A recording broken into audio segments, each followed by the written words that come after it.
Han nombrado por nombre y apellido periodistas, a los que acusan de ser manipuladores, mentirosos. Son periodistas, están haciendo su labor. Y el ataque que estamos viviendo a la prensa por parte de quienes ahora están en el poder desde hace bastantes años es extremadamente alarmante. Es un deterioro brutal de uno de los pilares de este sistema democrático. Pero es que ni en Turquía he visto yo que suceda algo así. Están desprestigiando constantemente a los periodistas y a los jueces. Nosotros no nos debemos a usted, a sus enfados, a sus insultos. Nos debemos a los ciudadanos. Pero a mí es cierto que el presidente del gobierno me ha llamado pidiéndome cambios de titulares, a gritos, algo que no me ha pasado nunca. Trabajaba entonces en El País. Y este gobierno se permite a mí, un simple periodista que solo hace su trabajo, llamarme traidor. Debe estar confundido. Esto no es Twitter. Esto es sede parlamentaria. Por hacerle 2 preguntas a Donald Trump. El gobierno de mi país me ha llamado traidor. Hay mucho publicado sobre la trama rusa. Antes de comenzar, quería decirles que les he adjuntado una cronología de hechos de un libro que publiqué al respecto el año pasado. Tienen ahí todos los hechos detallados en el libro para que no lo tengan que leer. Tienen los hechos uno detrás de otro. Y una serie de pruebas a las que me voy a referir a ello. Ahora, estas pruebas recogen un cable de Wikileaks, una serie de libretas fotografiadas en su día, y es una parte mínima de lo que les voy a exponer ahora. Para mí el principal problema es que un caso de enorme gravedad para España fue cerrado por varias cuestiones de forma. La decisión judicial fue archivada porque la audiencia de Barcelona alegó caducidad procesal, anulando una prórroga de instrucción que decía que no era motivación suficiente para seguir investigando algo que yo creo que es muy grave, ¿no? El tribunal en ningún momento entró a valorar el contenido factual de las pesquisas del llamado caso Boló y la información llamada Troya. En ningún momento se han desmentido los hechos, pero han quedado, y esto es lo que me parece más alarmante, sin una valoración institucional. El hecho de que hubiera espías de la agencia militar de inteligencia rusa GRU en España en días previos al referendo del 17, después de haber participado en el intento de asesinato de un disidente ruso en Londres.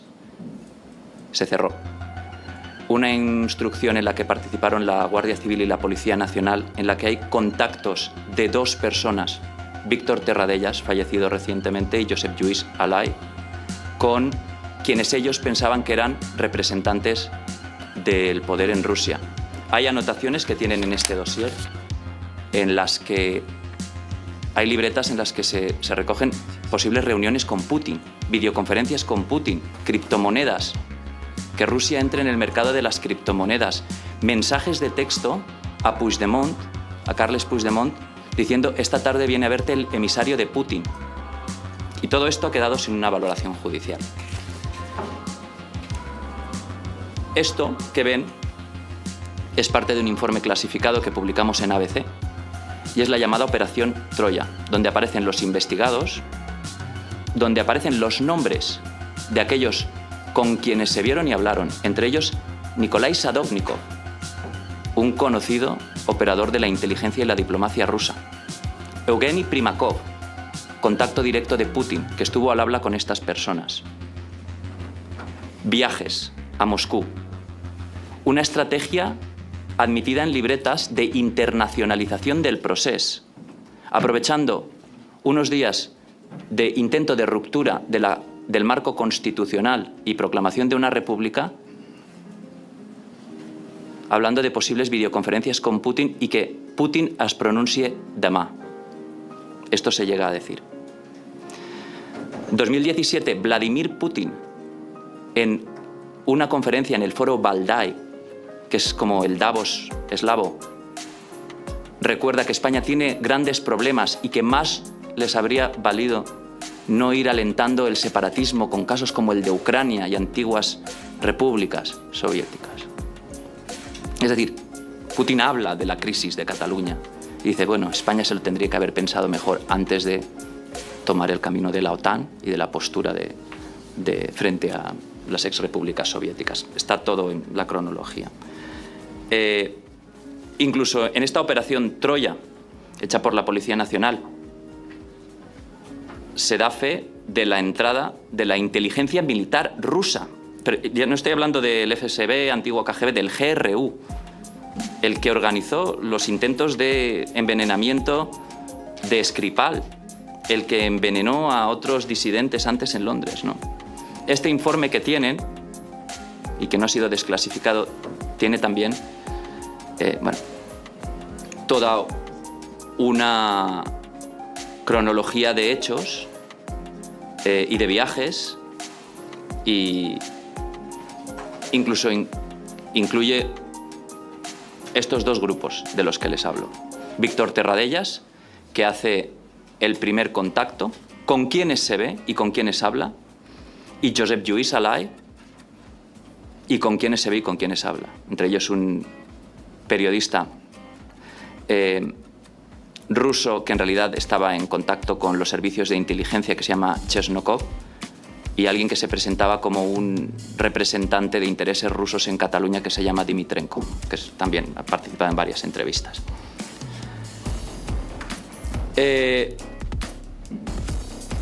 Esto es un poco lo que les comentaba, y esta es la libreta de Josep Lluís Alay,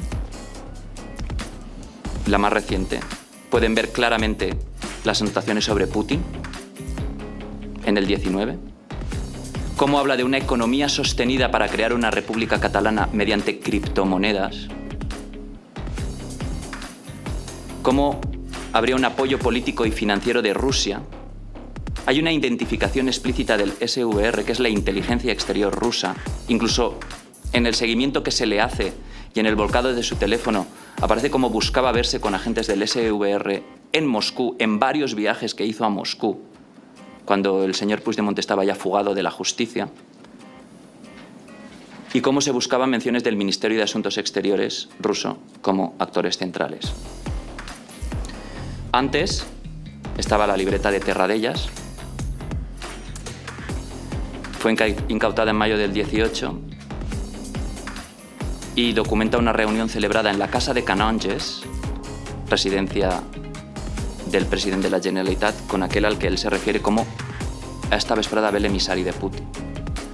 Y ahí se ven, hay una reunión en la que, para hilaridad de muchos, no se lo tomaron en serio, ni siquiera ellos, se ofrecía esto de los soldados rusos para venir a Cataluña. Ahí la clave está en a quién representaba ese emisario de Putin, que en realidad se representaba a sí mismo. Lo importante es con quién pensaba el señor Puigdemont y su conseguidor, el señor Terradellas, que estaba hablando, porque estas anotaciones apuntan a que pensaba que estaba hablando con alguien que tenía más poder del que en realidad tenía para prometer determinadas cosas, ¿no? Se habla de financiación externa, de capacidad de control policial en el territorio y garantía de cobertura internacional ante un reconocimiento político. Esto es extremadamente alarmante, se lo he referido antes, pero es la presencia de agentes acreditados del GRU, la inteligencia militar, sobre todo de la unidad 29155. Es una unidad que se dedica a desestabilización híbrida, sabotaje, envenenamiento de disidentes y acciones encubiertas en Europa. Se registran varios viajes de dos de ellos. Son estas dos personas que tienen fotografiadas aquí junto a Putin, los dos. Trabajaban con un tercer elemento que estuvo en Cataluña en aquellos días. También utilizó vuelos a Barcelona para luego viajar a otras misiones que tenía en Europa del Este. Participaron en un golpe de Estado fallido en Montenegro y una serie de ataques contra una persona que vendía armas en la República Checa. También quería ponerles en antecedentes que esto no es nuevo, ¿no? Yo, cuando era periodista del País, ahora trabajo en ABC y en la COPE, antes trabajaba en El País, en 2010 participamos en las revelaciones de Wikileaks. Yo sé que el señor Assange luego tendría una afinidad manifiesta por el independentismo catalán, pero antes él participó en una serie de revelaciones que evidenciaron algo importante con respecto a Cataluña, ¿no? Es un cable de 2010 en el que se da fe, lo tienen aquí, íntegro. Y este cable para mí es muy importante porque da fe de una reunión entre empleados de la inteligencia y del FBI de Estados Unidos aquí en España, trabajaban en la embajada, con una serie de fiscales, entre los que estaba el fiscal Grinda, y en el que se habla de la alta preocupación que en Estados Unidos y en España existe por la implantación de la mafia rusa en España a partir de los primeros años 2000 y el interés que podrían tener elementos del crimen organizado ruso en la desestabilización política del país en el que se encuentran. En Palma de Mallorca estuvo a punto de ser detenido, si no me equivoco, en el año 14, Torshin, que era vicepresidente del Banco Central ruso. Hubo un elemento extraño, iba a ser detenido por la Guardia Civil por una serie de operaciones bastante oscuras, pero por un motivo que se desconoce anuló el viaje a última hora. Nunca se supo por qué, pero la Guardia Civil estaba a punto de detenerle. Este señor, que iba a ser detenido en España y que tenía negocios en las Baleares y se cree también que en Cataluña, fue luego el arquitecto de lo que el fiscal especial Robert Mueller en Estados Unidos identificó como la campaña de Rusia para influir en las elecciones estadounidenses de 2016. Es decir, teníamos en España, antes de las elecciones del 16 en Estados Unidos, presencia de un señor que iba a ser detenido por la Guardia Civil y se supone que por algún tipo, esto es interpretación periodística mía, información interna de España se le filtró, anuló su viaje, no le pudo detener la Guardia Civil. Y de ahí pasó, junto a un equipo experto en inteligencia, a desestabilizar las elecciones de 2016 en Estados Unidos. El fiscal Mueller en su informe recoge las actividades de este señor en España también. Yo creo que después de estar aquí ir a desestabilizar aquellas elecciones y ayudar a Donald Trump, pues es bastante llamativo también, ¿no? La libreta de Alay, que tienen copia aquí de una de las páginas, describe esa arquitectura del apoyo ruso a una Cataluña fuera de la Unión Europea y cómo eso funcionaría. Yo creo que esto demuestra el cable de Wikileaks que hay un interés para determinados elementos del crimen organizado ruso de desestabilizar España, de operaciones híbridas. La presencia del GRU supone además capacidad de desestabilización y, en mi opinión, el archivo judicial impide que los hechos acreditados reciban la valoración democrática, la auditoría parlamentaria y una investigación de esto que permita su inclusión en la doctrina de seguridad. Yo simplemente les hago aquí unas recomendaciones y unas opciones, ¿no? Como una reapertura de la investigación de este asunto, que me parece de enorme gravedad, una posible comisión sobre la injerencia extranjera, la desclasificación del informe Troya, donde tienen toda la información y todas las pruebas de la labor de la Policía Nacional la que permite conocer conversaciones que son, yo creo que bastante llamativas, y una auditoría democrática de estos hechos. Creo que sería lo más importante para que se sepa realmente qué interés tenía Rusia en aquellos días. Todo esto sucede paralelamente a una campaña en redes sociales que es la campaña de desinformación. Aquí les pongo un ejemplo, ¿no? Estos son contenidos que publicaban medios rusos en aquellos días, como países europeos que han manifestado algún tipo de apoyo oficial a Cataluña, o aquellas noticias sobre que había tanques en las calles de Barcelona, o que hubo 1.500 heridos en las cargas del 1O, ¿no? De consideración. En fin, este es un poco el resumen de los dos elementos, Edurne, así que ja quedo para les preguntes. Gràcies. Hagin donat bola a aquesta mentida, a aquesta bola de porqueria que en definitiva és l'acusació d'ingerència russa a l'estat espanyol a través de la seva ajuda i suport a l'independentisme català. La realitat és que l'únic que hi ha hagut és una campanya de desinformació, precisament el que hi ha hagut és això, que ha tingut com a únic objectiu vincular l'independentisme català amb el règim de Putin, presentar l'independentisme com una mena de delegació del Kremlin per desestabilitzar la Unió Europea i gairebé l'Occident sencer. sencer. Bé, si anem als antecedents, el bulo o la bola de la trama russa té un origen molt clar.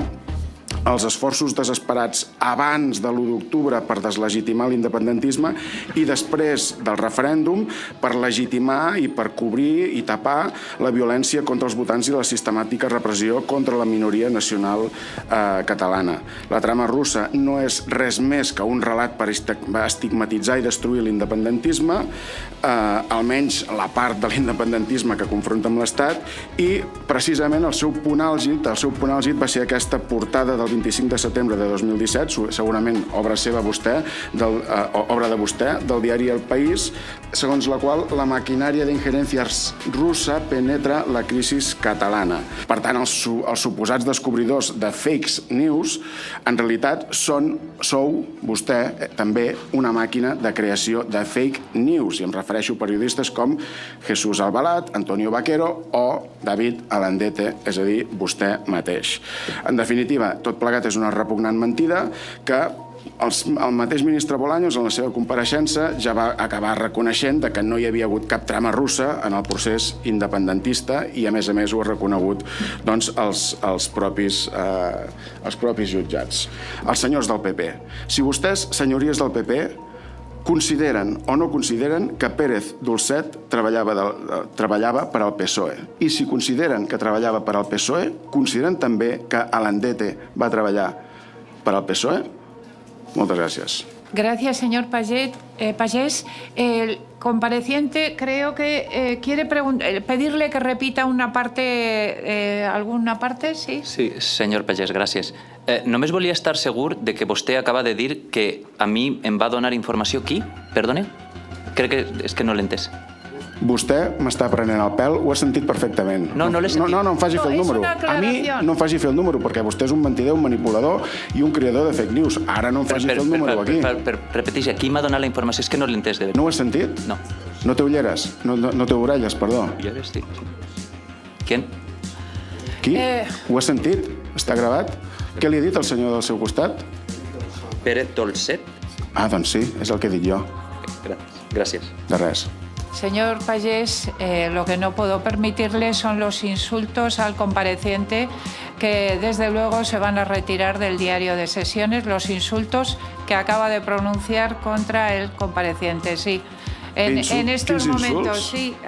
Usted ha pronunciado varios insultos que no van a aparecer en el diario de sesiones. Gracias, señor Pagés, y conténgase en sus formas. Gracias. Nunca me imaginé ser insultado como periodista en sede parlamentaria por parte de un diputado, pero siempre llega en primer día.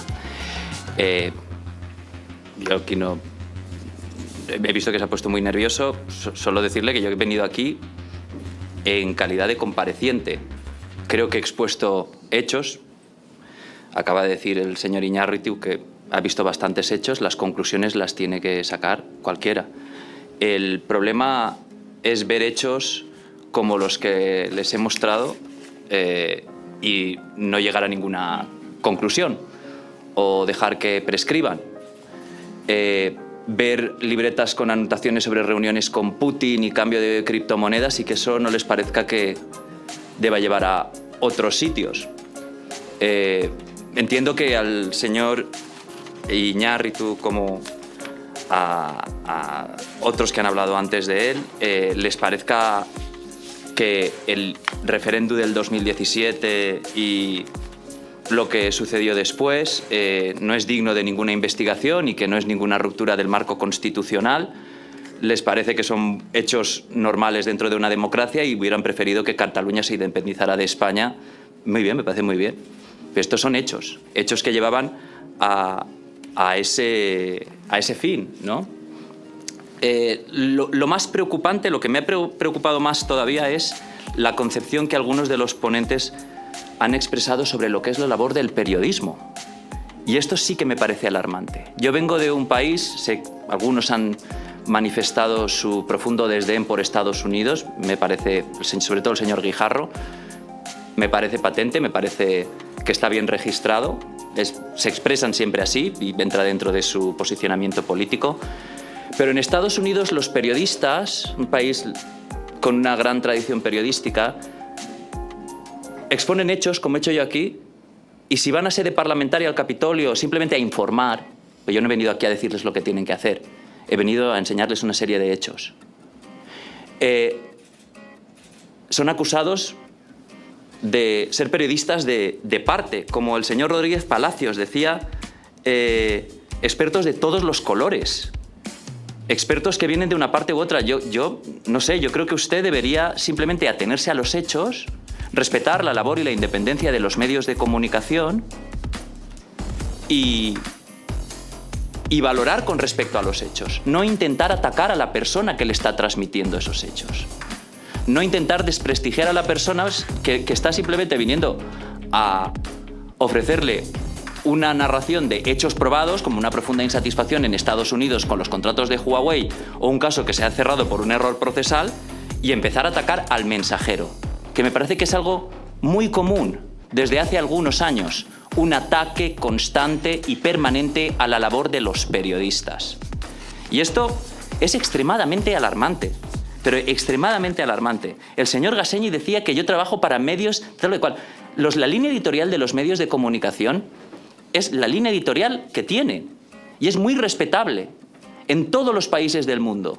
Los periódicos tienen una línea editorial, las radios tienen una línea editorial, y a los periodistas les recomiendo que se les respete. Han nombrado por nombre y apellido a periodistas a los que acusan de ser manipuladores, mentirosos. Son periodistas, están haciendo su labor. Están haciendo su labor.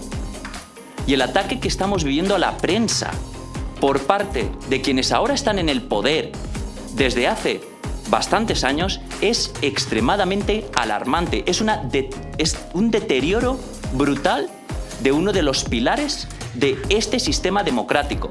Los periodistas administramos un derecho que no nos pertenece. Yo creo que eso, quienes han sido tan críticos con la prensa y se han permitido insultarme directamente, simplemente por hacer mi labor, deberían meterse en la cabeza, sinceramente, que los periodistas administramos colectivamente el derecho de esta sociedad a estar informada y a informar de lo que hacen los políticos. Y si Puigdemont decide que puede hablar con Rusia para declarar la independencia, la ciudadanía tiene el derecho a saberlo. Si la justicia no iba a llevar ese tema a juicio por oposición de la Fiscalía, errores procesales, han llamado a un juez aquí loco, demente, a un juez.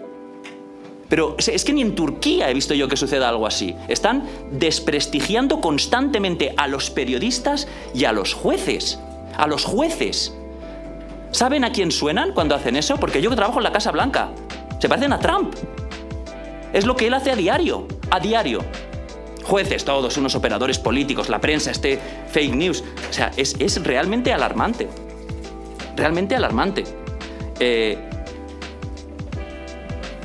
¿A usted le gusta, señor Rodríguez Palacios, desacreditar al mensajero? Hablaba del señor Tim Cotton, le tengo que decir el señor Tom Cotton. No es un senador con unas posiciones radicales, pero es el presidente de la Comisión de Inteligencia del Senado de los Estados Unidos, que supervisa la política exterior. Cuando estas personas firman estos documentos, no lo hacen en calidad de ellos mismos, lo hacen en representación del poder legislativo. Señor Guijarro, no le gusta la alianza de España con Estados Unidos. Estamos en la OTAN, ¿le gustará más o menos? Ha quedado claro que le encantaría que firmáramos alianzas con China, que le parece China muchísimo mejor. Le parece que la alianza con Estados Unidos es, no sé, algo muy negativo para España desde que entramos en democracia. Considero que, siendo miembros de la OTAN, compartiendo inteligencia, teniendo dos bases de uso compartido, teniendo el sistema de defensa Aegis en la base de Rota, considero que Estados Unidos está en su posición de pedir más o menos a España. No somos socios de China, aunque no sé si usted es consciente de eso. No somos socios de China. ¿En una alianza militar? No, claramente que no. Y luego,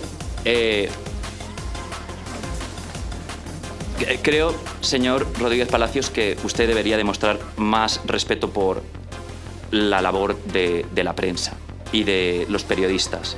Creo que usted deberá llegar a sus conclusiones de acuerdo con los hechos que aquí se presentan. Pero matar al mensajero normalmente es una mala estrategia en democracia. Señor Pagès, usted se ha puesto extremadamente nervioso. Me ha atribuido a mí tener fuentes de gente que no sé ni quién es. Pero le voy a decir una cosa. Se ha enfadado usted mucho de que yo haya publicado informaciones de una causa judicial. Una palabra: periodismo. Los periodistas funcionan así. Se hacen con documentos que no se quiere que se publiquen y los publican. Se hacen con testimonios que son ocultos y los ofrecen a la ciudadanía. Nosotros no nos debemos a usted, a sus enfados, a sus insultos. Nos debemos a los ciudadanos. Nos debemos a publicar hechos en medios que serán de izquierda, de derecha, de centro. Pero es que en este país, por este tipo de ataques que ustedes han protagonizado aquí, estamos en una deriva de la prensa absurda. Los ataques que está habiendo contra periodistas por parte del poder en España están causando alarma en todo el mundo, en todo el mundo, en todo el mundo. Y bueno, señor Hernando, usted ha hablado de cuáles pueden ser los oscuros intereses. Yo no le puedo decir exactamente por qué se negocia un acuerdo con Huawei, qué intermediación ha habido, pero estoy seguro de que la inteligencia de Estados Unidos, que es de donde proviene esto, lo sabe y están investigándolo. Señora Sarta, la hipótesis de la lista negra. Sí, efectivamente hay empresas españolas que pueden incluirse en listas negras de Estados Unidos por la investigación del Departamento de Comercio que no ha acabado. ¿Es creíble que pueda haber una desconexión de los servidores en el exterior? No, porque, como explicaba el señor Guijarro, siempre hay una puerta trasera, un backdoor. Hablaba de la desestabilización. Bueno, es política de Estado de Rusia que deba haber desestabilización de socios dentro de la OTAN. Lo ha dicho Putin en muchísimas ocasiones, alentando el independentismo, movimientos extremistas y demás. Es política de Putin desde que volvió a la presidencia, ¿no? Sobre todo Putin vio como Hillary Clinton, cuando era secretaria de Estado, animó ciertas protestas a través de Facebook y se metieron de lleno en las redes sociales en ese punto. Tontos útiles es un término de la Unión Soviética. Lo utilizan ellos. Yo no calificaría ningún movimiento político en España de tontos útiles, pero es gente que se deja utilizar, simplemente sabiendo que no comparten, porque yo dudo mucho que cualquier independentista catalán firmara la ley antiindependentista de Rusia, donde está penado con cárcel. Lo que se interpreta es que se dejan atacar también, utilizar, perdón. Y por último quería hacer una matización que me parece importante, ¿no? Al señor Pagès. Usted hablaba de un informe del Parlamento británico. Es falso. Ese informe del que usted habla es un informe que se envía por parte de un socio de Assange al Parlamento británico y entre las pruebas se publica. Yo podría haber enviado un informe y se hubiera publicado de la misma forma. Es falso que sea un informe del Parlamento británico.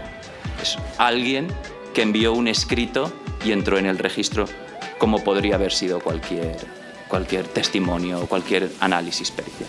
Antes de responder y entrar a los detalles que me solicitaban, quería, y me siento obligado a hacerlo, de nuevo hacer una defensa del periodismo y de la libertad de prensa.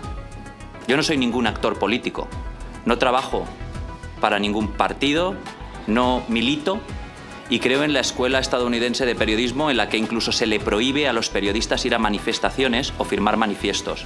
No expreso en público nunca mis opiniones políticas, no las incluyo en mi trabajo. No voy a permitir que conmigo delante nadie diga que en el ABC y en la COPE hasta el portero sabe cuál es la línea editorial. Eso es falso. Son dos medios de enorme prestigio que hacen una labor enorme por la libertad de prensa en España, en circunstancias muy complicadas. Periodistas del ABC y de la COPE amenazados por la banda terrorista ETA, desplegados en conflictos en todo el mundo, en Israel, en Afganistán, haciendo labores de periodismo en condiciones muy complicadas y en muchas ocasiones, como ha quedado patente, con el poder en contra. Entonces, pueden insultarme, meterse conmigo, decirme que soy un operador político, ni un mentiroso, lo que sea, pero tengan un respeto por esas cabeceras, por las dos. A ustedes les puede parecer que esto de que en las libretas aparezca el nombre de Putin, que hubiera viajes a Moscú, que se hablara de criptomonedas, les puede parecer que las cartas enviadas por las comisiones de inteligencia del Capitolio son hechos anecdóticos. Bien, yo les traigo los hechos. Tomen ustedes sus decisiones. Son diputados, les pagamos por eso. Ustedes representan al legislativo. Yo no me he inventado las cartas del senador Cotton. Yo no me he inventado las libretas en que Alay y Terradellas ponían Putin, viene el emisario de Putin. No me inventé la llegada de 2 espías de la inteligencia militar a Cataluña antes de el 1 de octubre. ¿Que les parece eso? Bien, bien, me parece, señor Iñárritu, me parece excelente. A usted le puede parecer eso maravilloso, magnífico. Pero, bien, una película, son datos, son hechos, tiene una cronología, tome las decisiones que quiera. No, usted los puede unir y usted puede tomar sus propias conclusiones. No me pagan por opinar, me pagan por trasladarles hechos. Si me permite, es mi turno. Señor Iñárritu, y como bien sabe, no puede interactuar ahora con el compareciente. Señor Hernando, usted sacaba a colación algo que yo no he mencionado. Pero a mí es cierto que el presidente del gobierno me ha llamado pidiéndome cambios de titulares, a gritos, algo que no me ha pasado nunca. Trabajaba entonces en El País. Es verdad que me fui del... Sí, lo tengo muy superado, créame, porque trabajo en medios de gran prestigio, en un lugar en el que siempre he soñado trabajar, que es la Casa Blanca, y haciendo preguntas al presidente de Estados Unidos. Ni siquiera por esas me libro de los ataques del gobierno. Y este gobierno se permite a mí, un simple periodista que solo hace su trabajo, llamarme traidor. En la televisión pública, patriota de ABC con carné.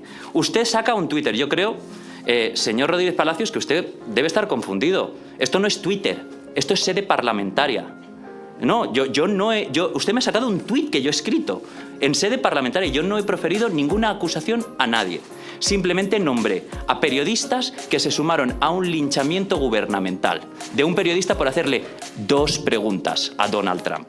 2. Por hacerle 2 preguntas, el gobierno de mi país me ha llamado traidor, antipatriota. 2 preguntas. Le he preguntado al señor Trump, por cierto, 9 veces. 6 sobre Venezuela. Señor Sánchez, por cierto, estuvo en Estados Unidos en 3 visitas, no le puedo hacer ninguna pregunta nunca. Es un hecho. Habla usted de conclusiones, no saco ninguna. Usted tiene mis informes, puede sacar las conclusiones que quiera. De repente dicen que 2017 es un pasado muy lejano y que hay que superarlo. Me sorprende. Mucha gente interpreta aquello como un golpe a la unidad de España. Ustedes son el partido de la memoria histórica. Ustedes, de alguna forma, deberían estar interesados en saber qué pasó también en 2017. No, creo que es memoria histórica lo que pasó. Aquel intento de declarar la independencia de Cataluña, con una movilización en las calles. Es un hecho, ¿no? Se declaró la independencia. Ya está, no hay más. ¿Buscó el intermediario de Puigdemont ayuda de Putin como figura en sus libretas? También, ¿les parece una anécdota, una coincidencia, una locura temporal? Esta persona se representaba a sí misma, siendo después jefe de gabinete de Puigdemont en Bruselas y demás. Bien, su conclusión. Yo simplemente les traigo los hechos. Yo no he pedido, como se me atribuye, señor Rodríguez Palacios, reabrir una causa cerrada por un error de procedimiento. Les he dicho que como poder legislativo, que investiguen. No se abrió una comisión de investigación. No se abrió una comisión de investigación en esta casa. Ustedes, como diputados, fracasaron a la hora de investigar hechos que revisten una gran gravedad.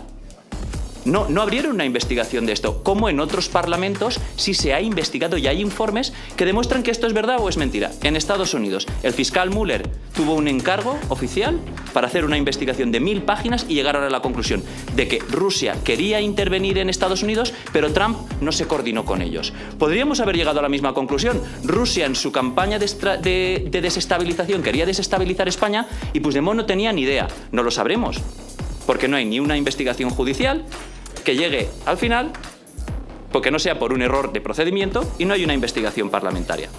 Me preguntan por Hungría y por Vox. Soy periodista en Estados Unidos. He visto, sinceramente, a Vox hacer numerosas visitas a Donald Trump. He visto a Santiago Abascal posar con Donald Trump. No le voy a tener que contar yo cuáles son las alianzas del partido Vox y de sus líderes. Han estado en el Congreso CIPAC junto con Javier Milei, Víctor Orbán, Giorgia Meloni. ahí lo tiene, solo tiene que ir a las informaciones publicadas, señor Rodríguez Palacios. Yo tampoco es mi área de investigación, la política española y lo que haga el partido Vox. Si vienen allí, escribo sobre ellos, como si usted viene a Estados Unidos, pues publicaré sobre esa visita, ¿no?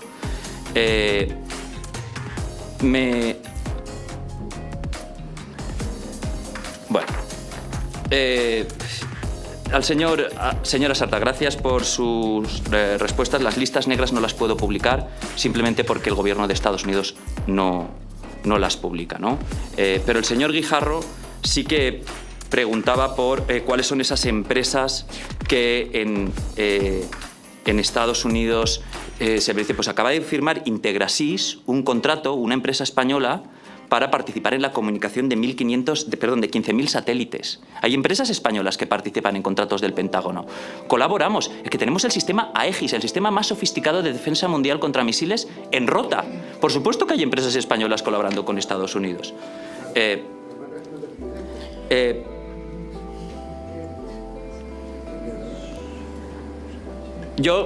Usted creo que no entiende tampoco, señor Guijarro, lo que es la línea editorial de un medio.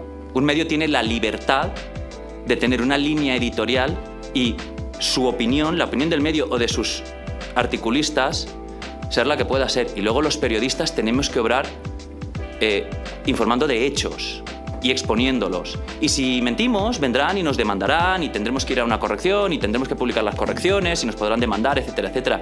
Así funciona la prensa, pero desgraciadamente vivimos en este momento en un contexto en el que hay periodistas en España firmando manifiestos contra otros periodistas, contra el golpismo mediático, algo insólito. Cuando lo cuento a mis compañeros en la Casa Blanca, no dan crédito de la realidad que se está viviendo en la prensa con España. Llamadas a periodistas para cambiar titulares, ataques a periodistas por hacer su labor llamándoles antipatriotas y otros ejemplos de ataques constantes del poder a la labor de la prensa, que yo creo que ustedes deberían combatir desde el poder legislativo. Bueno, señor Pagès dice que me victimizo. Ustedes mismos están utilizando descalificaciones. Simplemente me defiendo y dicen, no, ataques a Dominen. No, ustedes están acusando a un periodista de mentir, de ser un operador político haciéndose eco de las palabras de un ministro, ¿no? Y eso yo, por mi parte, no lo voy a tolerar. No voy a tolerar que a mí me llamen operador político de nada, ni que no se permita, por ejemplo, exponer hechos que inmediatamente se ideologizan y se politizan. No. Habla también de un agujero negro para la profesión, la labor de un periodista y de un juez. De nuevo, ataques a la judicatura y a los medios de comunicación extremadamente preocupantes por parte de un partido que está apoyando a la coalición de gobierno, ¿no? Señor Iñárritu, usted hablaba de la labor me preguntaba por la labor del PP y sus contactos con Rusia. No es algo que yo haya estudiado. Seguramente cuando estaba Aznar en el poder se veía con Putin, pues porque coincidieron, ¿no? Y Ucrania fue invadida en 2014. A partir de ese año sí que empecé a investigar y lo único que encontré fueron defensas por parte de los independentistas de determinadas tesis que eran cercanas a la defensa de esos intereses y esos principios. Yo no he visto en ningún punto una defensa del independentismo y de estas injerencias por parte del Partido Popular. Puede que me equivoque, se me hayan pasado, ¿no? Pero de acuerdo. Y por último, al señor Gasseñi y al señor Pagès. Les quiero leer algo que creo que les debería preocupar como catalanes que son, ¿no? En Cataluña hay continuas presiones del govern sobre la prensa extranjera y local, hostigamiento de hooligans del movimiento independentista en redes sociales contra periodistas críticos e intimidación por parte de multitudes de manifestantes contra reporteros de televisión. En Cataluña se ha vivido una atmósfera tóxica contra la libertad de prensa. Reporteros sin Fronteras, 2017-2018. Yo era director adjunto del periódico El País entonces. Había periodistas que no podían salir a la calle del hostigamiento que había, de los insultos constantes. Y lo lamentable, y ahí lo voy a dejar, es que esto se haya contagiado al resto de España. Que no haya muerto ahí después de esa crítica por parte de Reporteros Sin Fronteras, sino que estemos simplemente alguien que viene a constatar unos hechos en una serie de ataques directos, personales, que yo creo que son un grave daño a la independencia y a la libertad de prensa. Muchas gracias.